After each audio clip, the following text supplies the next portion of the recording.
So let's talk about exactly what is defense in depth.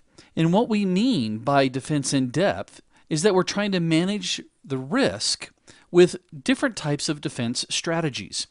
And what this does for us is it allows it so that if one layer of the defense turns out to be inadequate, another layer kicks in.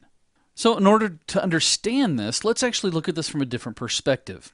In fact, let's put a different hat on for a second. Let's take a look at banks and how bank robbers look at banks. So, how does a bank robber look at robbing a bank? And let's put this in the perspective of a good bank robber. There's some real idiots out there. Well, he does something called casing the joint. This is where he's going to go through and take a look at things like the parking lot area so he knows his ins and outs for his getaway. He might also go through and see if there's any cameras that are going to capture his image. Now, we know even though we have cameras today, we still have bank robberies. And why does that take place? And that's because security cameras alone are a deterrent for some. And if that's the case, then the bank will look at implementing other security features. Maybe a guard. If one guard is enough, maybe it's two guards. The bank robber is going to come in and typically will interact with the bank so he can see the processes and procedures that are taking place. He'll note where the safe is located.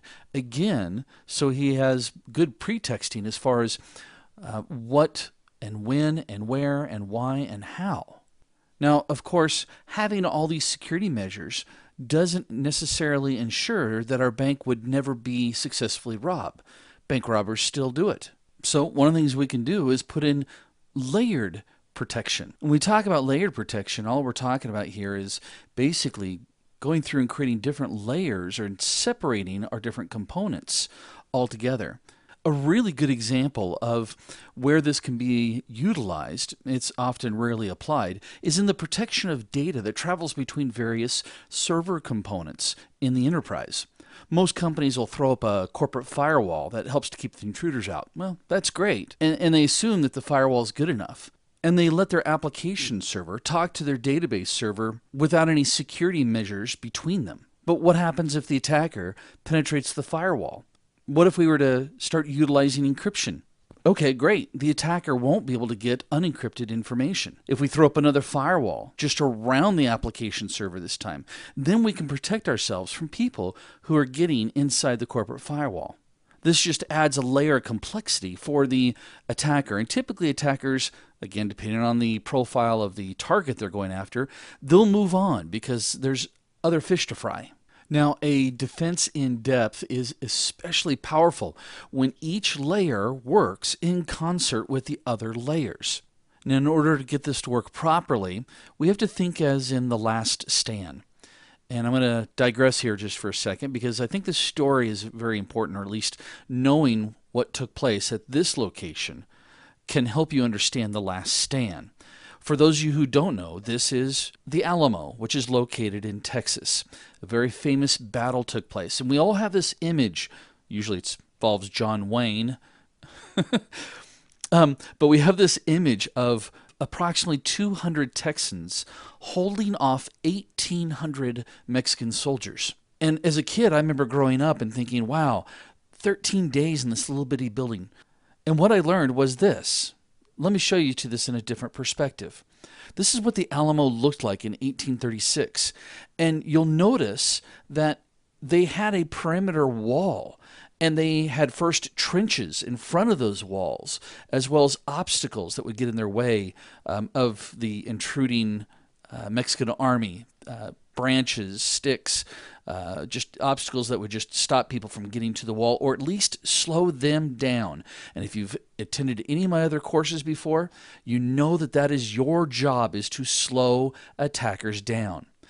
And what's interesting is that after the 13 days, the Mexicans finally did breach the wall. And when they breached the wall, the Texans simply backed up. They continued to back up using additional layers of security until they eventually ended up in the chapel. Now, this chapel is only 72 feet by about 62 feet. And once they got into the chapel, the battle continued, even though they were overwhelmed, down to individual rooms. Now, if I just taught you a history lesson, hopefully you have a new appreciation to what actually took place here. But Let's get back to the IT side of things or the security side of things. When it comes to defense in depth, doesn't matter how many different security layers you have to assume that each one is the last stand. So, if you expect the firewall to protect you, you need to build the system as though the firewall has been compromised. You always look at these devices as, what if they've been compromised? What is my next step? Now, there's an unfortunate side here, and that is there's a ton of software that is out there that's been designed or maybe even customized applications that you're writing within your organizations that leads to a total compromise when the firewall gets breached. Now, that's not good enough. Just because some defense mechanisms have been compromised doesn't give you the right to just simply put up the white flag and surrender. And that is the essence of defense in depth.